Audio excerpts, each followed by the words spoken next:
Good afternoon. Welcome to Grace and Gavel, where truth meets compassion. We are starting a 3-part deep dive series. Episode 1, The Compromised Jury, The Perfect 12, or The Biased One. The Illusion of Neutrality.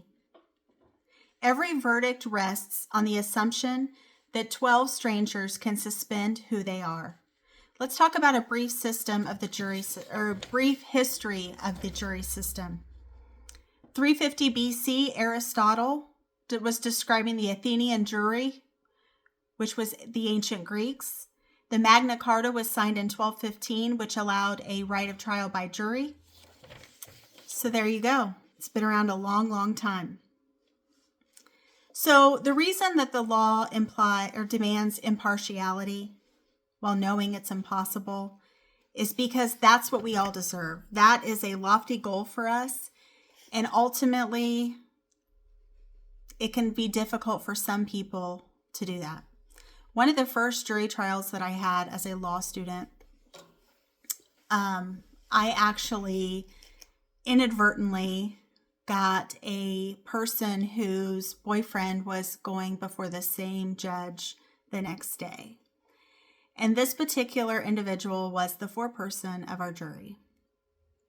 And she was educating all of the jurors on how the state, because I was doing a internship with the prosecution, and she was essentially educating everyone on how the state keeps the man down. And the judge said, okay, well, I'm going to tell you something. I'm going to tell you because, you're a law student and this is a lesson for you that I think you need to know. The bailiff had found out that that's what she was doing. And she had actually been dishonest when she said that she didn't know anyone who had been a criminal defendant, which of course she knew, her boyfriend. And so the judge said, yeah, the lady that is your foreperson has a boyfriend who is coming before me tomorrow. And according to the bailiff, she was telling everyone how, the state does all these terrible things to people and keeps the man down and all these things. So clearly I had a biased juror at that point. But it taught me a lesson, and a very important lesson. When we talk about the perfect 12 or the biased one, the biased one can be a person. If you have a biased one, you most likely want a wallflower. And the wallflower will be the person that will go along with what the majority wants. However, in this particular story, my particular case, she was not a wallflower. She became the foreperson because she was the most outspoken. And when you have the most outspoken person against you in a jury because they have ulterior motives, that is like the worst kind of biased person you could have, right? Not the person that's quietly like, yeah, I don't really agree with what the state's doing or whatever, But when you have someone who's loud and proud and talks a lot, it's probably not good. So kind of funny story, lesson I learned, to always kind of watch kind of the dynamics there. And so let's talk about how the central case works ultimately. Essentially, you want, depending on whether it's a misdemeanor, felony, whatever, you want the requisite number of jurors to be fair and impartial. And the way that you seat your jury is a process called voir dire. And voir dire is the opportunity for both the prosecution and the defense to sit and have a conversation with the potential jurors. Oftentimes they have completed questionnaires, and those questionnaires give you a snapshot of who they are, meaning their background, whether they're married, any health situations, any criminal cases they've had, any civil cases they've been parties to, and other things. And they also talk about, whether they have limitations such as hearing, such as eyesight, all of those things.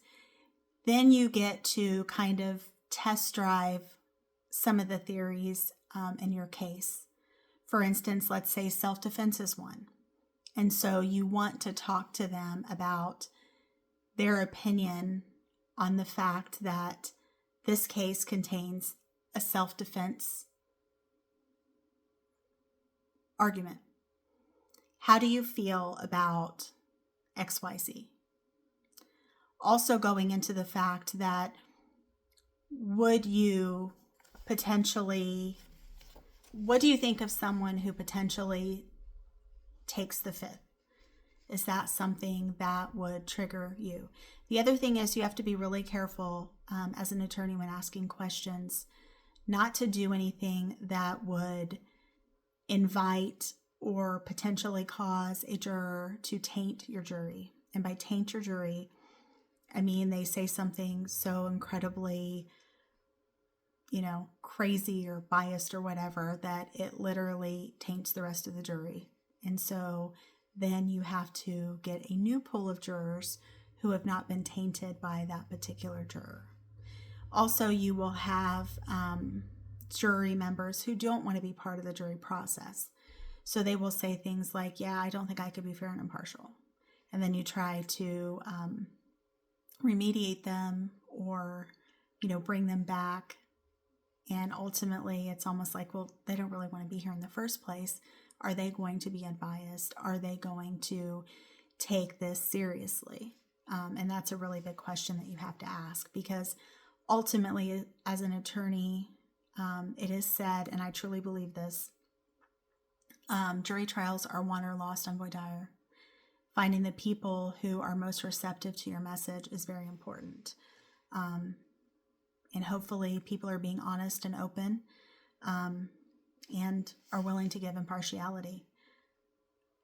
The other thing is it's important that juries not engage in misconduct. There was a case near us where there was a gentleman charged with sexual assault, I think of a minor, I believe. And there was an individual who had worked in the jail system with this particular guy. He knew that he was an inmate and what he had been charged with and everything. And he had actually said to others who didn't have this information that this person was a sex offender. And that he knew that because he had had a previous case. Well, the issue with that is evidence that the jury did not have, nor should they have had.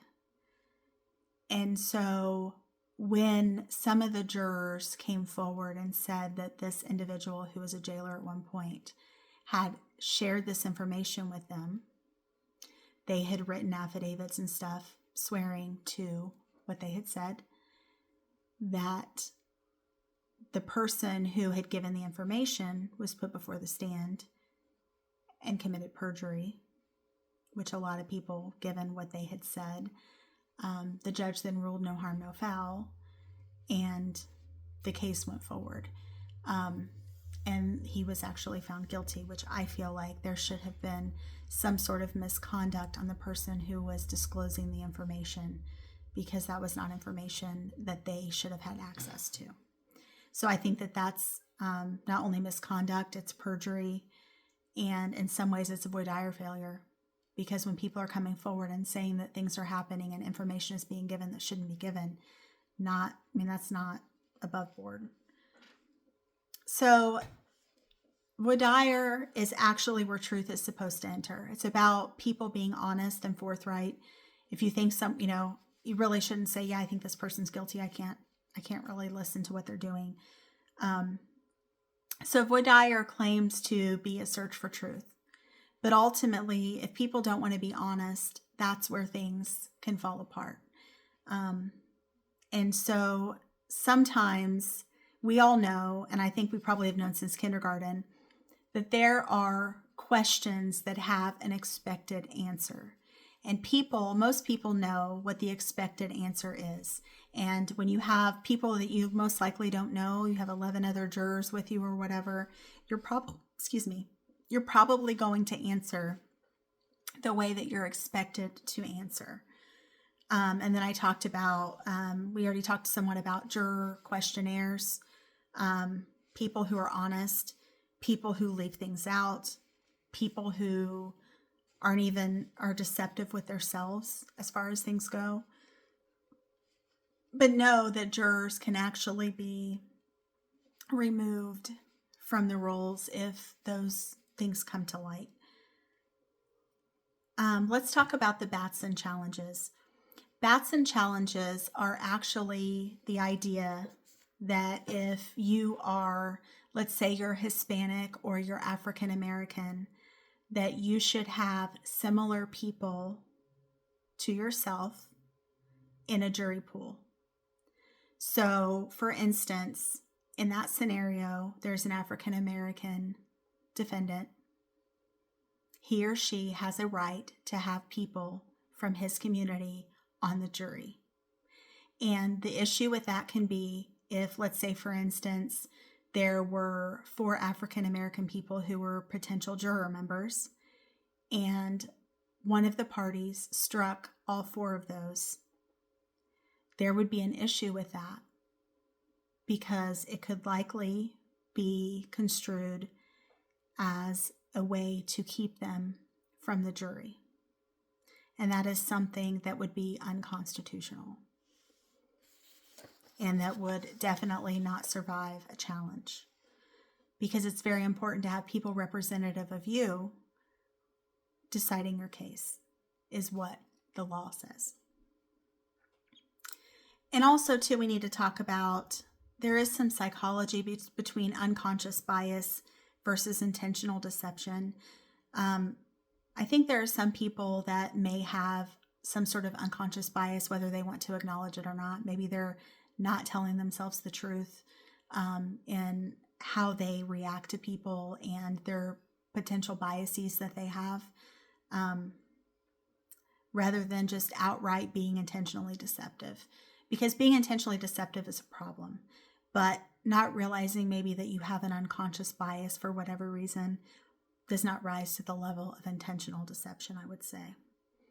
And then let's talk about what happens when a juror breaks the contract, which is the contract to be fair and impartial and not to do outside digging, not to talk to people who are knowledgeable on particular parts of the case, not to read a newspaper, not to watch the news. Sometimes they sequester people for that, which means they put them up in a hotel and make sure that they're not doing those things. Google searches, media exposure, lying, outside influence, all those things are misconduct, and you could be heartily punished for something like that. And ultimately, one juror is legally enough to taint 12, especially depending on what that person knows. I mean, maybe they've done all the things. Maybe they've Google searched, maybe they've had media exposure, maybe they've, found out other people who are looking to influence them, and they've taken it and they've spread it to the whole jury.